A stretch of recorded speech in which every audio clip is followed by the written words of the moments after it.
Adventures with Dice. Welcome back to Adventures with Dice. I'm Rob and I'm your host for these videos.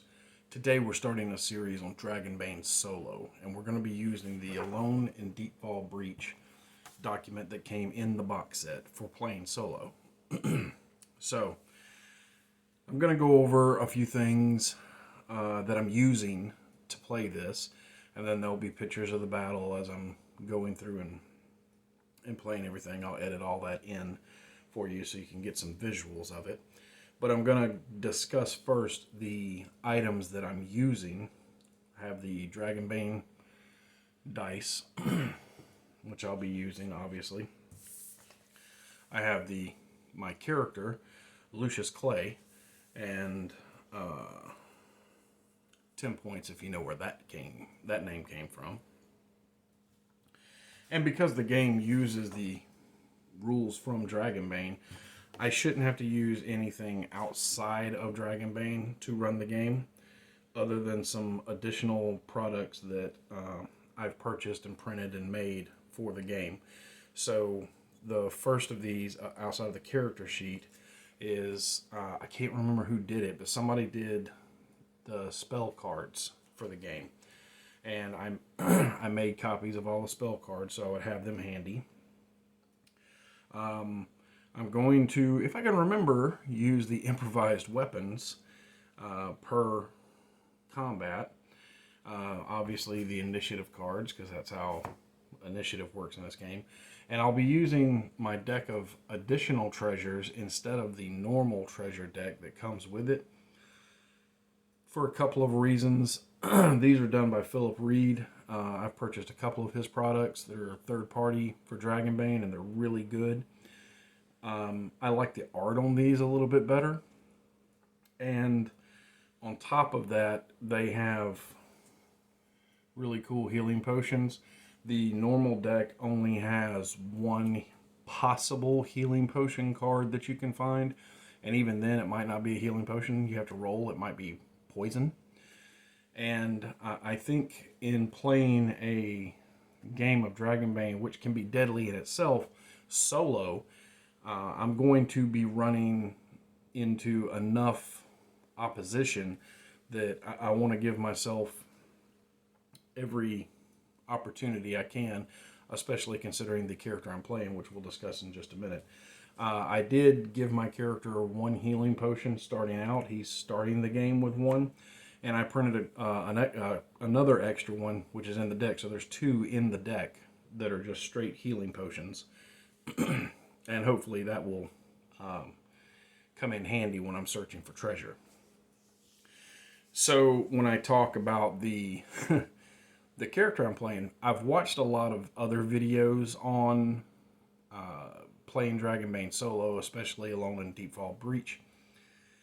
And most people have gone the route of playing some type of fighter, some type of warrior, or hunter, or something like that.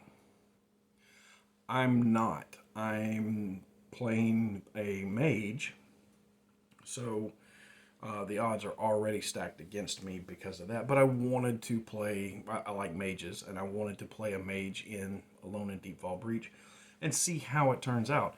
If he makes it all the way through, then cool, because there are plenty of tables and stuff in the book for expanding the adventures out past the breach and doing other stuff solo. So I'll probably, if he survives, be looking at doing that. If he doesn't survive, then obviously it'll be a short video series.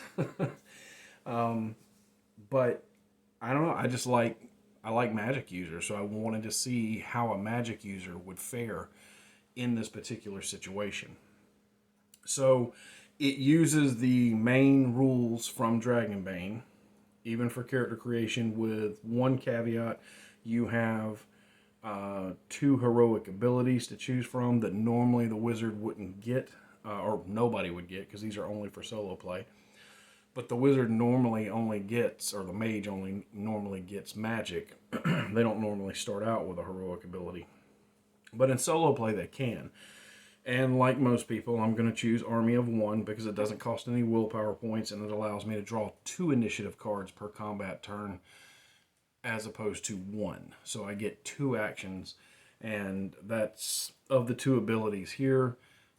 In my personal opinion, I think that's the best one because it gives you a chance to hold an action in case you need to parry or dodge an attack. So the pamphlet, which I'm not going to go through everything in it, but the pamphlet goes into, this is also done by Sean Tompkin, who does Ironsworn, to my understanding, and it's really good, but it goes into how solo play works, how to read the Oracle, which if you watched my series on Old Sword's Reign, I used this Oracle system for that game to play it solo, so it's going to be familiar to you.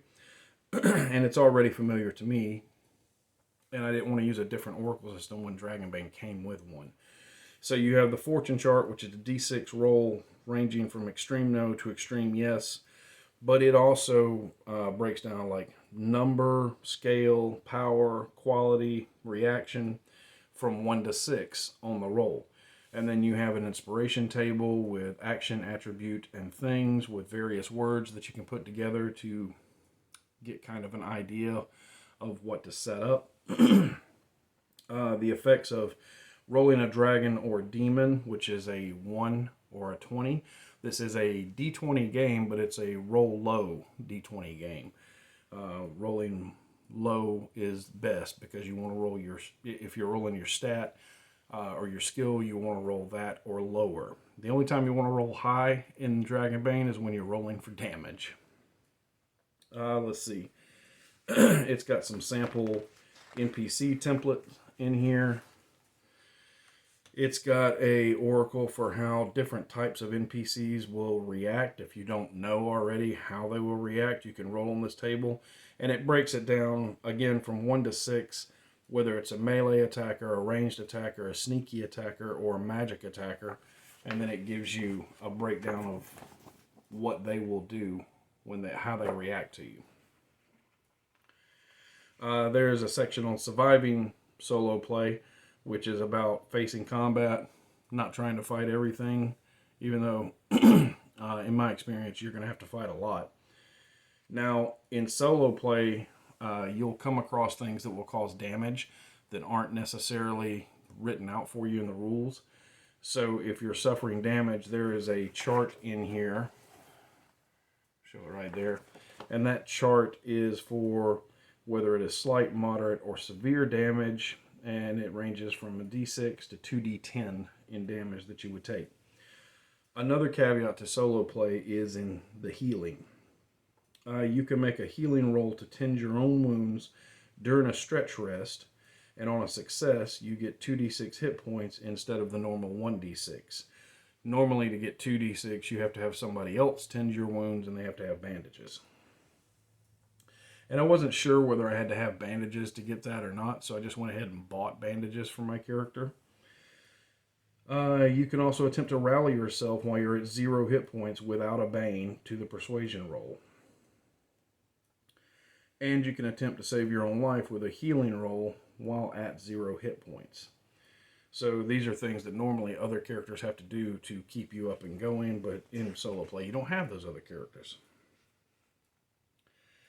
Then we get into the Chapel and the Wolf, which is a description I'll go over when we start of how the Wolfkin you meet, how everything starts with him, and he sends you on missions into the breach. Let's see. There is a looming threat that's going to be counting down as we're playing the game, and it is a D6. It starts at a 1. And there are certain things in the game that can cause the timer to tick up, but you also could have the timer tick up because you stop to take a stretch rest, or you stop for spending 15-20 minutes to thoroughly search an area. Anytime you stop for too long and you're not pushing forward, the timer will tick up. Now, when it reaches 6, you're going to have some type of encounter, some type of threat that's going to populate in the game. And this is various different things that can happen. So I'll just have to be mindful of that and try to keep up with it. There is an explanation here on how you leave the breach and go back to outskirt if you need to resupply or rest or whatever before heading back in. And I'll discuss what the breach is in just a minute. But there's a section on taking breaks, and gaining XP is different in this than it is in normal Dragonbane. And if I survive, we'll look at that. So the next section of the book is on exploring tables, or exploration tables. And what this does is it allows you to generate waypoints, which we'll get into in just a minute, I promise. And what those waypoints are, what you have subtables for their contents, the type of environment, oddities, dangers. Now, you have scavenging and searching when you're going through an area. And if you're just looting bodies or grabbing whatever you see, you're scavenging. It only takes a couple of minutes. That does not cause the timer to tick up. And there's a scavenging chart you roll on to see what happens. However, if you are taking 15-20 minutes to thoroughly search an area and look for something, that is called searching. And if you are searching, that does cause the timer to tick up because of the time you're spending there. But it also has its own table, and different and sometimes better things can happen on the searching table. We also have a table of traps, which is more of a description of different traps.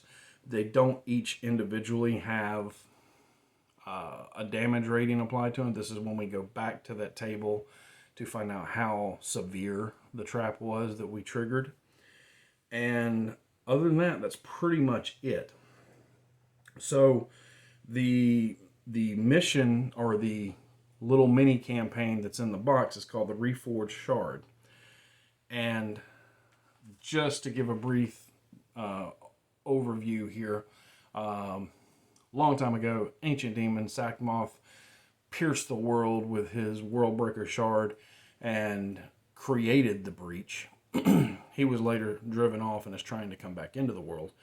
But his shard broke into the world, and you have this massive mega dungeon beneath the breach, which is under this old chapel, not too far from the town of Outskirts. So you can travel there by foot, back and forth if you need to. Now, at the chapel, we're going to meet a guy named Ilfgor, I think. Let me get his name right here. Ingolfer Stonegaze. And he is a Wolfkin sage who is overlooking the breach, overseeing the breach, has a big stone eye, and he has the ability to magically see into the breach. But he can only see some things. Other things are hidden from him. So he's kind of a guide who can help you out a little bit. And there are 5 missions that you get sent on in this little mini campaign. And in each mission, he's going to give you kind of a description of what's going on, what you're trying to do, and then send you into the breach, which you'll go down these stairs and down into this chamber way down below ground. And there are tons and tons of these passages from this chamber, because all kinds of buildings and chapels and just environments got smashed down into this place underground by the Worldbreaker Shard and the demon Sakmoth, and your environment can change wildly from waypoint to waypoint. So here we go. What are the waypoints? So each mission is broken into a various number, 1 to 6, 1 to 8, whatever, of waypoints. A waypoint is when you start into the breach. You've gone down into the chamber, you've picked your tunnel, and you start going the way that Stonegaze told you to go. You will eventually come to a waypoint. This is the first action scene, basically, is what it is. And let's say there are 5. Let's see, in this first one. Yes, in the first one there are 5 waypoints, okay?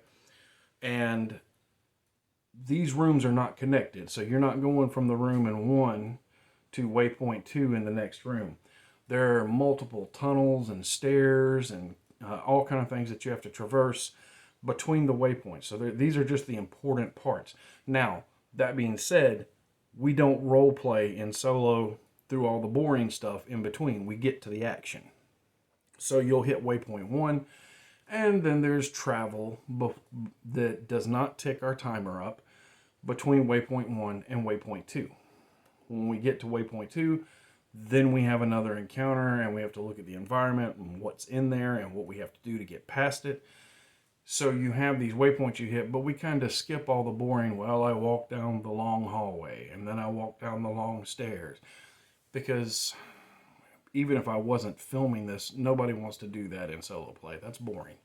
You want to get to the action. So that's what the waypoint system does. Now, with the waypoint system, each of these missions, and this first one is called the Captive Orc, but each of these missions is going to have, like this one has 5 waypoints.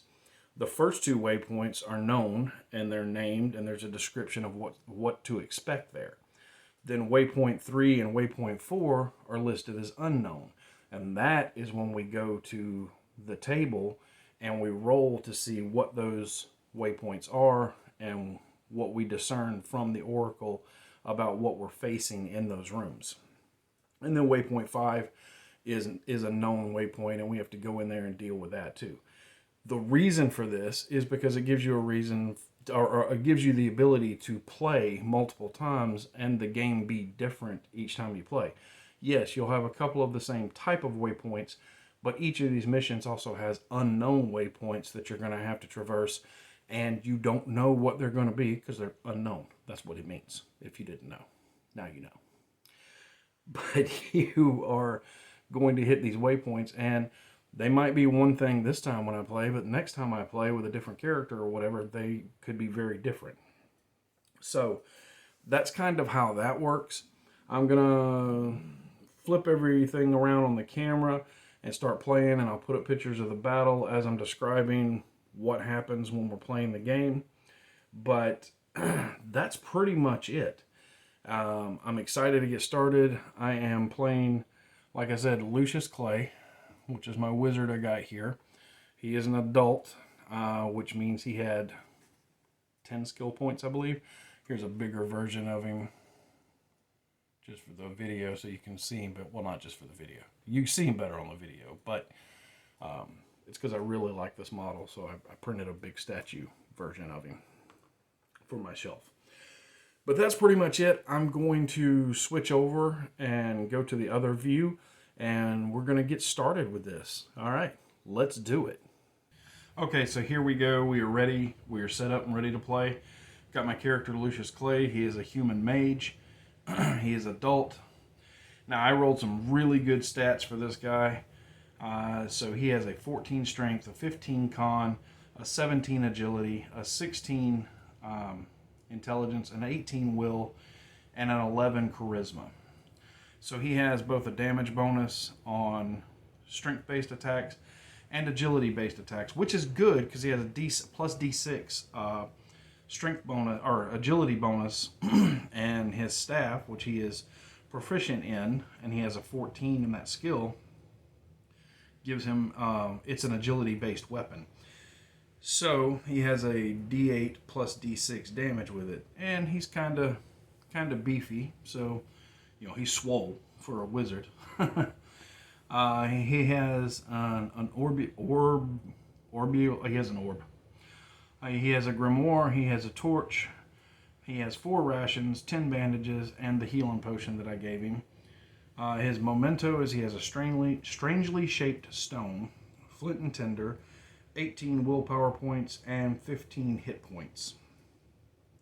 His staff is 2-handed, range of 2, and durability 9, so he doesn't need to be doing a whole lot of parrying with it. He needs to dodge whenever he can, and luckily his evade is a 14 as well. So good on him for the great stats I rolled. He has Army of 1, like I mentioned before. His spells are Fireball, Frost, Gust of Wind, Heat Chill, Ignite, and Puff of Smoke. So let's get started with the game. The Chapel and the Wolf. A nameless chapel stands at the edge of Deepfall Breach. The mortared stones of structure have stood fast against time, wind, and calamity. but its stained glass windows lie shattered in shards, and the heavy oaken doors hang loose and creaking on ancient hinges. You are caught amid a torrential rain, so you slip inside, eager to escape both the downpour and the baleful red glow emanating from the depths of the breach. Inside the chapel casts shadows itself. Rotting pews, piles of refuse, tattered tapestries depicting battles long forgotten. Candles lend their meager glow in flickering clusters, while fragment smoke curls from incense burners. Maze-like etchings litter a large desk occupying the far wall. Maddening, aren't they? A gruff, weathered voice precedes a hunched form dislodging itself from the shadows. Silver streaks and coal-black fur of a wolfkin draped in ratty robes. He leans on a wicked-looking two-handed mace, topped with a clenched steel fist. Numerous scars mark the wolfkin's lupine visage, with a stone spear replacing his left eye. The breach, he continues, nodding towards the desk littered with the labyrinthine maps. Impossible to map with any accuracy. He introduces himself as Stonegaze, though he also supplies his true name, Engulfer. The name is not unknown to you, but the Engulfer of whom you've heard tell is a fearsome warrior and famed hunter of demons, not an old hermit priest. Have ye come to dwell the breach? He asked. There's good to be done, justice to be dealt, and riches to be uncovered, if ye the mettle for it. Alright, so let's move over to our missions, because yes, we have the metal for it, and we are going to start with the captive orc. Engulfer looks at you and says, the leader of a sect of demon cultists hold the World-Breaker shard, the tip of the abyssal spear that split this land and created the breach. This power cannot stay in their grasp. Foul magics cloud their location from my sight, so ye must locate the shard through other means. Seek below a band of cultists transporting a prisoner, an orc named Gorham. Gorham knows the location of the cultist outpost and may serve as a valuable ally in the days to come. So our first waypoint that Engulfer is going to tell us about is the plunging path. And he says, a sloping corridor carries you into the oppressive depths of the breach. Tread softly, lest you wake creatures of fang and wing nesting within the cracks and hollows of the ancient passage. Alright, so we know there are creatures that we're going to have to slip past, or at least try to. And we also have our ongoing threat, which we'll set this die here as our ongoing threat. On 1, a trio of goblin scouts plunder the breach, looting ancient crypts and robbing any who wander across their path. So when the threat triggers, they will spring an ambush. So we have a group of goblins that are up to no good down here, and they could cause us some problems as we go through. So the first thing we're going to do is our path.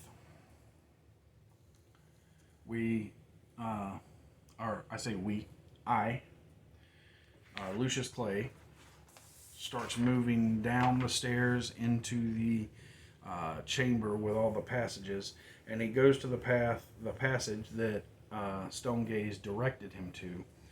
And we know that we're going to have to make 2 separate rolls to sneak past whatever's down here with no problems. So the first thing we're going, and I'm thinking because of creatures of fang and wing nesting within the cracks, my mind immediately goes to bats, or a swarm of bats, maybe the giant vampiric bats. So we need to make, because of the length of this this tunnel that we're going down, we're going to have to make at least 2 rolls and successfully sneak past these guys. Now we know they're there, so we're not going to be surprised by them. I'm not going to start out with a bane on the roll or a boon on the roll, which is advantage. Banes and boons are advantage and disadvantage in this game. So we need a 14 to sneak. It's agility based, so let's see what we get in the box. Let's see what we get. And of course, I failed the first one. So, got an 18. So, regardless of Stonegaze warning, I didn't pay attention at all. I just started moving through, hitting things with my staff, and boom, I'm going to get attacked with this swarm of bats. All right. So, let's see how this goes for our hero. Let's pull up the bats here, vampiric bats. Let me move my spells over here where they're easier to see. Okay, so I knew they were there, they knew I was there, so nobody's surprised. So we're just gonna do initiative like normal. And I get 2 cards. The bats are ferocity 2, so they get 2 cards. So I get a 4 and a 6, and the bats get a 2 and a 1. Oh my goodness, that's horrible. Let's see, I cannot hold my action and trade up. I can only trade for a worse initiative. So I can't really do that. So we're going to see what the bats do for their first action. So the bats are swarming around in the tunnel, and I got to roll a d6 and see what they do here. I get a 4. Collective attack. The bats launch a joint assault on the player character with the highest con, which is me. The attack inflicts 2d6 slashing damage, and the victim suffers a fear attack. And let's see, and the bat swarm heals the same amount of HP from drinking the victim's blood, which they haven't lost any HP. So their HP starts out at 18. So I got 1 bat swarm at 18. And let's see, the attack inflicts, now monsters like this, they automatically hit. So I'm going to try to dodge the first attack, which is going to use up one of my initiatives. So I'm going to use up an initiative to try and dodge. I need a 14 for evade. I got an 8, so I evade the first attack and don't take damage. So now we see, because they have gone on 1, we see what they do on 2, because they still go before me. A 5, mass attack. The bats split up to attack all characters within 10 meters, which is still just me. Each victim suffers D8 slashing damage, and the bat swarm heals the same amount of HP from drinking the victim's blood. Now, if I try to evade again, I'm going to use up my initiative, and I will not be able to attack them. Or I suffer a D8 damage. I think I'm going to take the damage because I don't have any armor to soak it, but at the same time, maybe I'll roll low and then I can get an attack off against them. Not bad. I rolled a 3. So, 1, 2, 3 points of damage to me. And then their initiative is done, and I have 1 initiative card left, which is a 4. So, let's see. I don't know if a magic trick is going to do it right here. I'm thinking either, well, I have Gust of Wind. This spell summons a great wind, or a great gust of wind. All untethered objects and creatures up to human size in the area of effect are pushed 2d4 meters away and suffer the same amount of bludgeoning damage. Against a swarm, the spell does 2d6 damage. Each additional power level increases the number of dice by 1, and the spell has no effect on monsters that are large or huge. So are they large or huge? No, they are just a swarm size. So even though it's a big miniature, they don't count as large or huge. So I could increase the power of the spell by empowering it for an extra 2 points, which would be 4 of my points already. But it seems like it'll do some extra damage to a swarm. So I'm going to do that and use 4 willpower points. There's 4 of them right there. And they are going to get blown away from me. I guess is it 2d4 meters away from you and suffer an amount of bludgeoning damage. Against a swarm, the spell deals 2d6 damage. So I guess I'm rolling 3d. It normally does 2d6. I'm doing 3d6 because I empowered the spell. So it's going to blow them 11 meters away. Bam, bam, bam, and do 11 points of damage to them. And they are a swarm. They don't have any kind of armor. Bats attack as a swarm, therefore count as a single creature. All damage from physical weapons, even magical ones, are reduced by half. But this isn't a weapon. This is a spell that is blowing them into the wall. So we're going to drop them to 7 hit points already. All right, so I mean that was points well spent.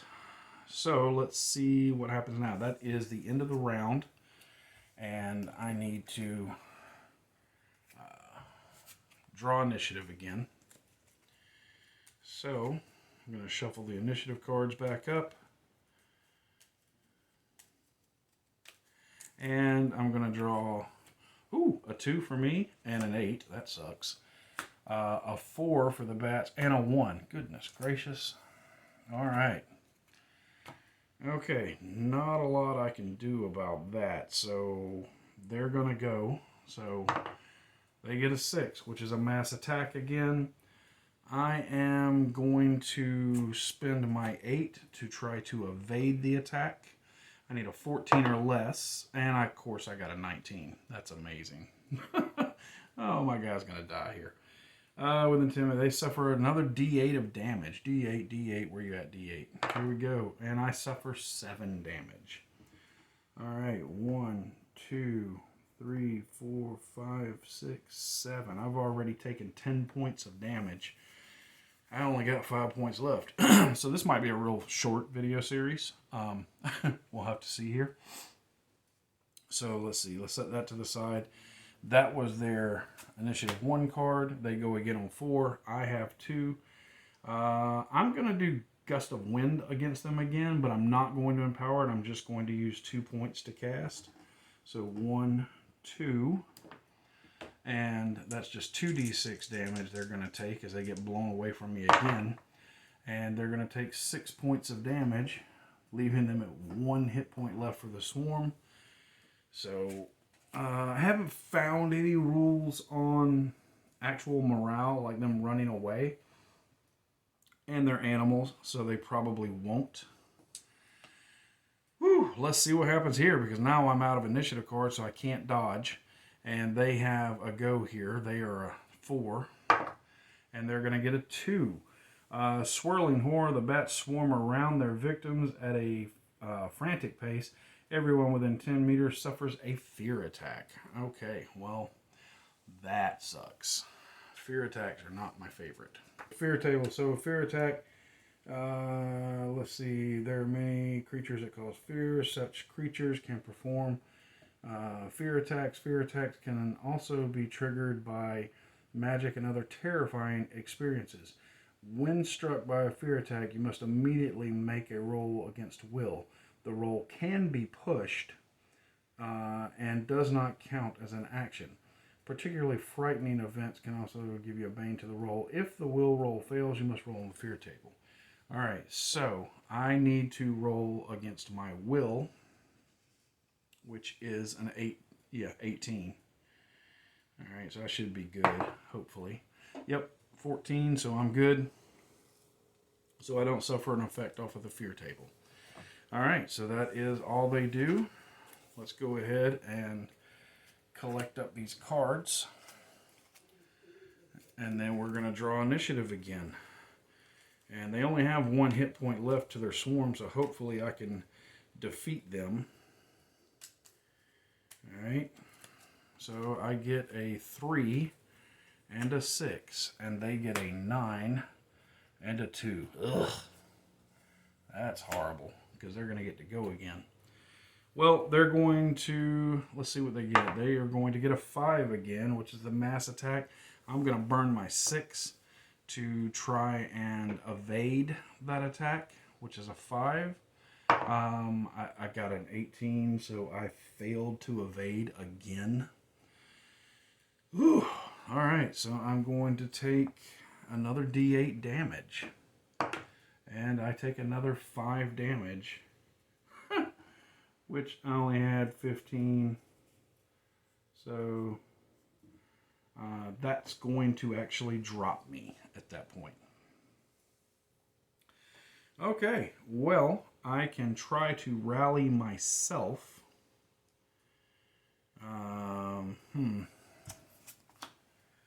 All right, let's look at rallying. Make a persuade against another character, 0 hit points, which I can do against myself. Persuasion is a 5. That's horrible. I'm not going to get that. Oh, I did. I got it. Wow, I got a 3. So I convince myself to continue fighting with 0 hit points. However, I will have to make death saves each turn. Let's see. So I do get to go here. What I need to do is I need to drink my healing potion, because I have gotten wrecked in this first encounter. And but I'm pretty sure if I can get the spell off, then I am going to... You know what? I didn't roll for either one of my spells. I screwed that up. So the first spell would have been 14 or less, and it would have failed. And the second one would have failed. So the bats would have taken no damage at this point, because I failed all of it. They are at 18. I am... Good Lord, I'm going to have to do something here, because I am literally going to die if I don't. So I guess the first thing I need to do is roll against my con, which is a 15, which I just barely get. So I have a success on my death rolls. All right. So I'm still alive. I'm still up. I'm at 0 hit points. And I'm still up because I rallied. So what I need to do here is... I'm gonna try to cast the spell. I'm gonna try to fight one more time. So I need this spell to go off. I need a 14 or less. Come on. Oh man, a 16. So the spell fails again. All right. Well, let's see what happens. I don't go again. They go again. I'm out of initiative cards. So they get a 2, which means I have to make another check against will, which is 18. I barely made it, so I don't have to roll on the fear table. And then we go back to initiative again. Oh. So this might be the shortest campaign ever, guys. I am doing horrible, and this is just the first encounter. These dice hate me. All right, so I got a 2 and a 9, and the bat's got a 4 and a 6. So at least I get to go first. I did waste 2 more points trying to cast that spell. And failing again, so I'm going to roll a different d20 here and try to get this sucker off one more time. I've got to do damage to him. Yes, I got a 2. All right, so the 2, the spell goes off.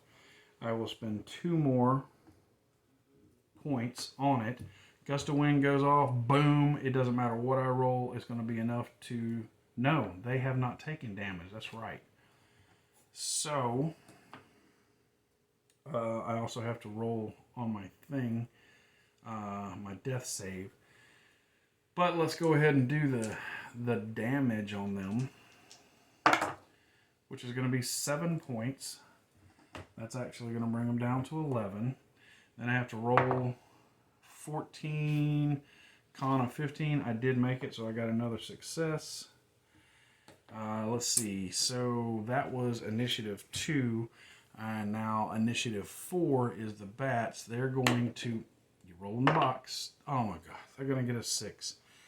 And if I suffer damage now at 0 hit points, it's going to count as a failed save. So I'm going to try and evade it. So I need a 14 to evade it. And I rolled, oh my god, I rolled a crit.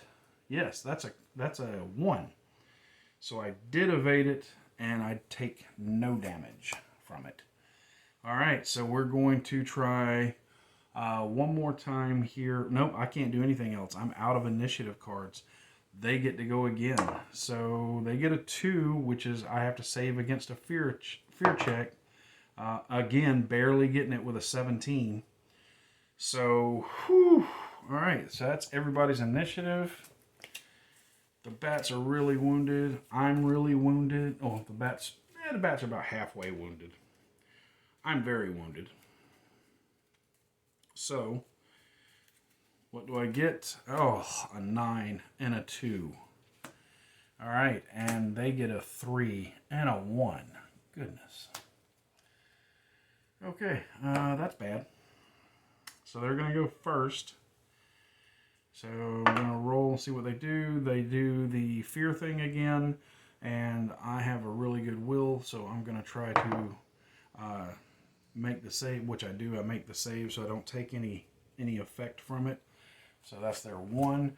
I go on 2. I'm going to try to get this spell off. Do I... Well, no, I also would not have lost...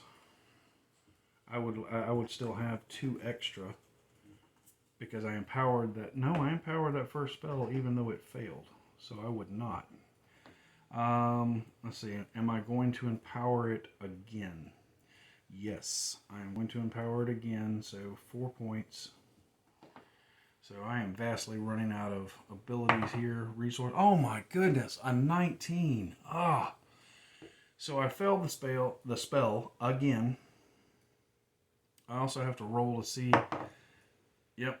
I made a 12, so I'm good. I'm continuing to fight. Well, that's 3 successes.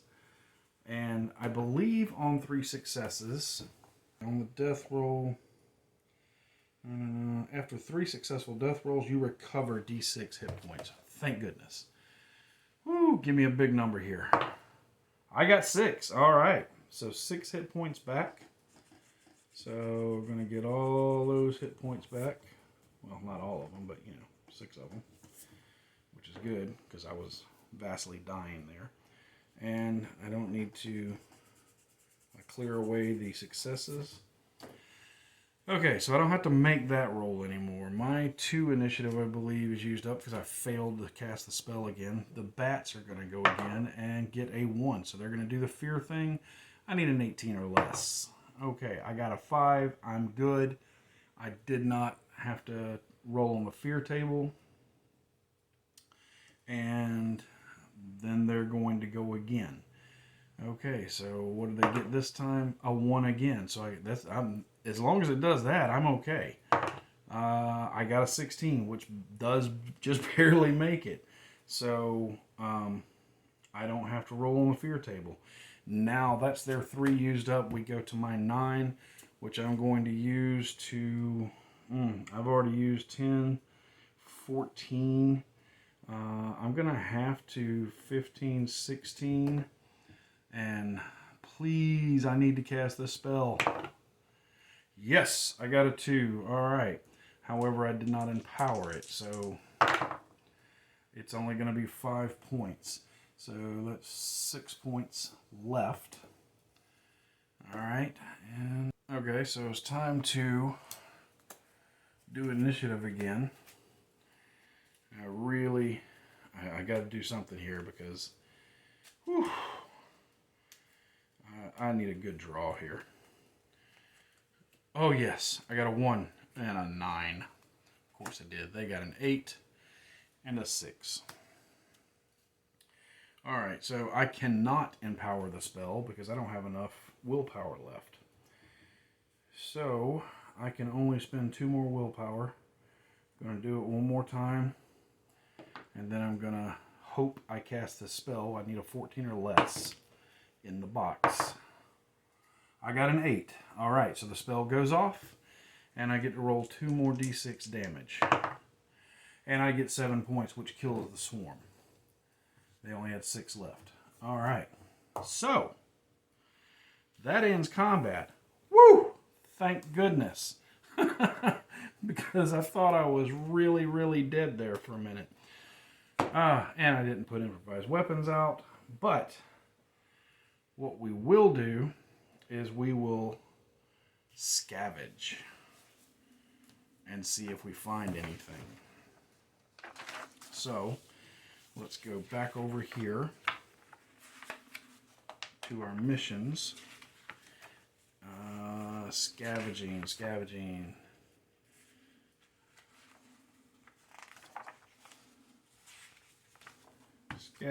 Okay, so I'm only spending a couple of minutes doing this. I could accidentally roll an unexpected danger, which could be another creature. I could have nothing of note happen. I could find supplies. I could find an interesting item. I could find a treasure card or a treasure card and roll again. And this is on a D10 roll. And, oh, do I do this or not? I am not sure if that's where, if I roll a 1, it's bad. I think we're gonna chance it here. I got a 10. I got a treasure card and roll again. Uh-oh. And a 9. I get 2 treasure cards. These have already been shuffled. Let's see what we get. I get a gemstone and a melee weapon. Yay. So, gemstone. I roll a d6 to see what it is. It is a 6. It is a diamond worth 3d12 gold. Alright, so I'm going to write that down. Worth 3d12 gold. There's 2d12. That's 3 and 6 is 9. 16 gold. And then I get a weapon that is a d3. So 1, 2, 3, so a 3. A parrying dagger. No, a dagger. So a dagger. And I'm probably just going to leave that behind because it's not super useful to me. So we'll set those off to the side, and I am not going to have a choice here. I'm going to have to do a stretch rest. And I think the first thing I need to do is I'm going to have to drink this healing potion. So I'm glad I had it right off the bat. It heals 2d6. And I get 8 more points back. So that's good. So that's 4,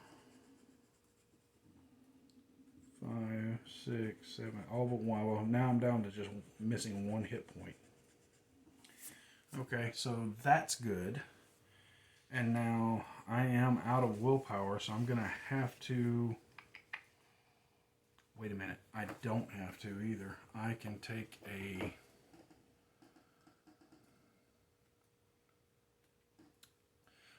round rest, which is a quick rest that lasts for a single round. You only get back a d6 willpower and no hit points. Or I can do a stretch rest. I'm going to do a stretch rest, which is going to advance the timer to 2.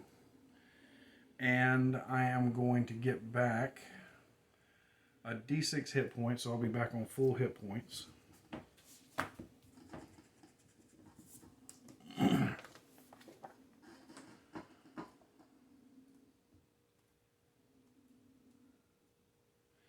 And I get, oh wait, I have to make a healing roll to do that. With a 7, my healing is a 14, so yes, I do get it back, but I get back 2d6. It doesn't matter, I was only missing 1. And I get back a d6 willpower, and I can remove a condition. I don't have a condition, but I get back 6 willpower. So that's a good thing. So 3, 6. Now, if I want to take more time, I can, and get back more willpower. Or I could just take a round rest and get back willpower, which I think I'll do. I'll do a round rest, which only gives me a d6 willpower back, and I get another 2. That is not great. But I get that 2 back, and I have 10 spent willpower. And let's see, I've done the monster, I've done the treasure. I'm going to go... oh, I did roll a crit on my... was it my casting? I'll have to go back and look at the video and see where I rolled the crit. And I'll mark one of these where I rolled the crit. I think it was evade, actually. Yes, it was. I remember now. So I roll on that to see if it goes up. I have to roll higher than a 14 for it to go up. And I do not, so it does not go up. Alright. Well, whatever. Fair enough. Okay, so I'm going to decide whether I want to press on or whether I want to do another round rest.